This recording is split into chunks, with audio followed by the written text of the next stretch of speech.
हमारा जो टॉपिक है वो लेक्चर नंबर 1.6 कंटिन्यूड। एक छोटा सा टॉपिक लेकिन knowledgeable, that is called measurement of length. हम लोग पिछले लेक्चर में ये पढ़ चुके हैं बच्चों कि हम लोगों ने एक पार्सक लेंथ से लेके एक फर्मी लेवल लेंथ तक की हम लोगों ने बात किया है। मतलब कि हम लोगों ने लगभग 10⁻⁻15 that is the size of the nucleus से लेकर 10⁻26 metre that is the size of the universe. Size of the universe इतना जो है 10⁻⁻15 से लेके 10⁻26 तक का जो डिस्टेंस है वो हम लोगों को मेजरमेंट करना होता है। यानी कि हम लोग ये कह सकते हैं कि इन दोनों के बीच का जो गैप है वो हम लोग फिजिक्स के अंदर मेजरमेंट करते हैं। बेसिकली जो लेंथ है उसको मेजरमेंट करने के हमारे पास में दो तरीके हैं। एक तरीका कहलाता है डायरेक्ट तरीका और दूसरा कहलाता है हमारे पास में इनडायरेक्ट मेथड। जब हम लोग डायरेक्ट मेथड की बात करेंगे तो हमारे पास में कोई मेजरमेंट डिवाइस होगी जिसको यूज़ करके हम लोग डायरेक्टली उस डिस्टेंस को मेजरमेंट कर सकते हैं। फॉर एग्जांपल हमारे पास में एक स्केल है, मान लीजिए ए से बी तक का एक स्केल है। ये स्केल है 15 सेंटीमीटर का। तो इस स्केल के ऊपर इस तरीके से 1 2 3 4 5 6 7 8 9 10 इस तरीके से जो इस स्केल के ऊपर 15 जो है सेंटीमीटर तक नंबर लिखे हुए 1 2 3 4 5 6 7 8 9 10 इस तरीके से 15 तक लिखे हुए। सपोज मैं बोला कि ये एक डिस्टेंस है, ये एक डिस्टेंस है लेके यहाँ से लेके और यहाँ तक का। इस डिस्टेंस को मेजरमेंट करके बताइए कि ये डिस्टेंस कितना है। तो हम लोगों ने यहाँ से 0 से 0 को मैच किया और 8 से लेके यहाँ पे हम लोगों ने मैच किया। तो हम लोग ये देखते हैं कि जो डिस्टेंस है हमारे पास में 8 सेंटीमीटर आ गया। ओके, तो बच्चों हम लोग ये जानते हैं कि यहाँ पे हम लोगों ने जो मेजरमेंट किया वो डायरेक्टली स्केल यूज़ किया और स्केल से हम लोगों ने डायरेक्ट एक टेक्निक है, डायरेक्ट एक मेथड है जिससे हम लोगों ने उस डिस्टेंस को मेजरमेंट कर लिया है। ओके, इसी में एक हमारे पास में दूसरा मेथड है that is called echo method. Echo method, इस मेथड में हम लोग जो डिस्टेंस मेजरमेंट करेंगे वो हम लोग स्पीड ऑफ साउंड की हेल्प से करेंगे। जैसे कि बच्चों हम लोग जानते हैं जो स्पीड ऑफ साउंड है वो हमारे पास में 330 मीटर पर सेकंड है। मतलब साउंड एक सेकंड में 330 मीटर ट्रेवल कर सकते हैं। सपोज हमारे पास में एक माउंटेन है और हम लोग जो है ए पॉइंट पे खड़े हैं और हम लोग यहाँ से लेके उस माउंटेन तक का डिस्टेंस मेजरमेंट करना चाहते हो कितने दूर है। ओके, तो हम लोग ये जानते हैं कि इको जो है वो एक प्रोसेस है जिसमें हमारे द्वारा प्रोड्यूस किया गया साउंड जो है किसी रिगिड सरफेस से, rigid surface means that surface that can not be flexible. तो हम लोगों ने एक सोर्स के थ्रू थ्रू साउंड प्रोड्यूस किया। वो साउंड जो है ट्रेवल करके जाएगा with the speed of the 330 metre पर सेकेंड और उस रिगिड सरफेस से टकरा के वापस आएगा। तो यदि हम लोगों को आता हुआ वापस आता और हम लोगों को सुनाई देता है that is called echo. Okay, okay, तो now how we can calculate the distance या how we can calculate the length with the help of the echo. तो मान लीजिए हम लोग ए सोर्स पे खड़े हैं। ए सोर्स से लेके बी पॉइंट तक ये माउंटेन है और हम लोग ए से लेके बी तक का डिस्टेंस मेजरमेंट करना चाहते हैं।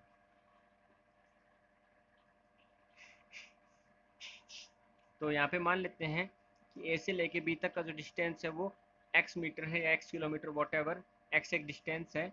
तो जब हम लोग साउंड का इको सुनना चाहते हैं तो ए पॉइंट से साउंड ट्रेवल करेगा 330 मीटर पर सेकंड के हिसाब से और यहाँ पे पहुँचेगा और बी पॉइंट पे टकरा के साउंड वापस आएगा। तो हम लोग ये कह सकते हैं जब साउंड टकरा के वापस आएगा तो हम लोगों को वो साउंड सुनाई देगा।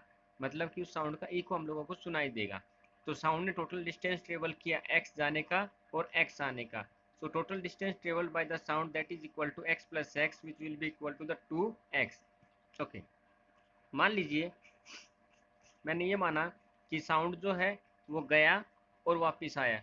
तो साउंड को जाने में और आने में टोटल मान लीजिए 10 सेकंड का टाइम लगा फॉर एग्जांपल, क्योंकि टाइम हम लोग कैलकुलेट कर सकते हैं कि कितनी देर बाद में हम लोगों को इको सुनाई देते हैं। तो ये जो रही साउंड की स्पीड और ये रहा time. This is the speed of sound and this is the time period. हम लोग ये कह सकते हैं कि 1 सेकंड में साउंड जो है वो इतना ट्रेवल करता है, तो 10 सेकंड में साउंड इतना ट्रेवल करेगा, क्योंकि साउंड ने 10 सेकंड में गया है और वापस आया। इसलिए हम लोगों को तो डिस्टेंस जो है एक तरफ का मापना है, ना कि दोनों तरफ का मापना है। इसलिए हम लोगों ने क्या किया, 3300 को 2 से डिवाइड कर दिया और ये आ गया हमारे पास में 1650 मीटर। मतलब कि ए पॉइंट से लेके बी पॉइंट तक का, मतलब ए से लेके बी तक का जो डिस्टेंस है वो हमारे पास में 1650 मीटर आ गया। तो इस टेक्निक में हम लोगों ने इकोसिस्टम को यूज किया है। अब आता है हमारे पास में इनडायरेक्ट मेथड। इनडायरेक्ट मेथड, इस मेथड में बच्चों हम लोग जनरली जो हमारे पास में ट्रिग्नोमेट्री के फंक्शन है, जैसे sine theta, cos theta, tan theta, उनको हम लोग यूज़ करने वाले हैं। और उनकी हेल्प से जो हम लोग किसी भी डिस्टेंस को या किसी भी लेंथ को मेजरमेंट करेंगे।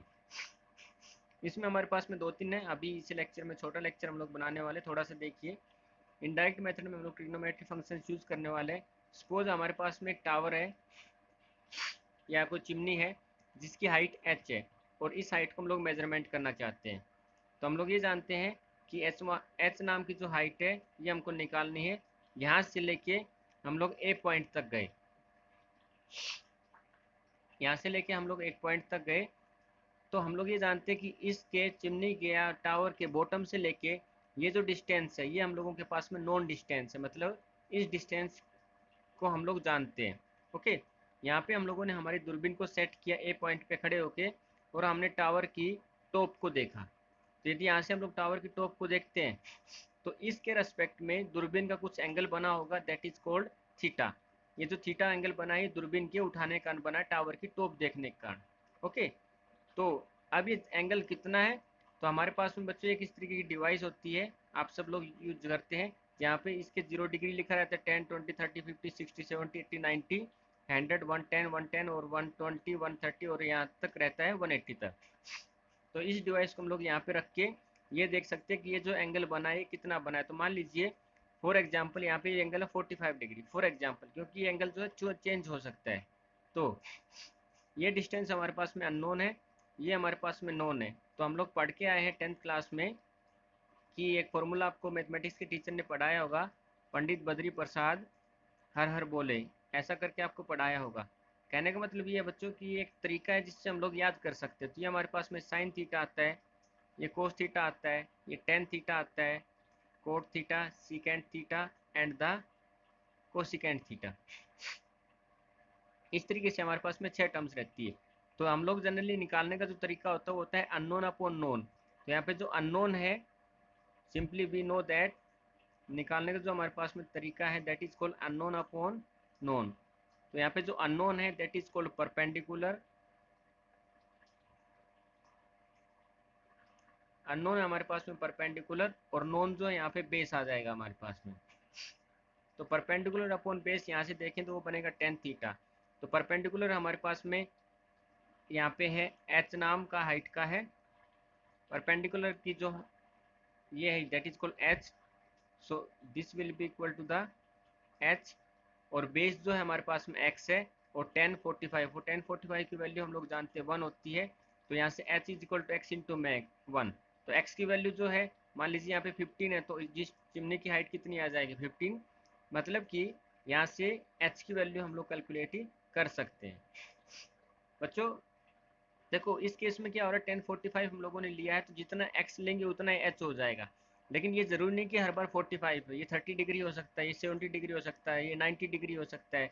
तो जिस हिसाब से एंगल चेंज होगा उस हिसाब से एच की वैल्यू भी चेंज होगी। क्योंकि इस केस में 45 है तो 45 की वैल्यू 1 आ गई, जितनी हम लोग एक्स की लेंगे उतना एच की हो जाएगी। लेकिन हर बार एंगल जो है सेम नहीं रहता, एंगल जो चेंज हो सकता है, और उस एंगल चेंज होने के हिसाब से एच की वैल्यू भी चेंज हो सकती है।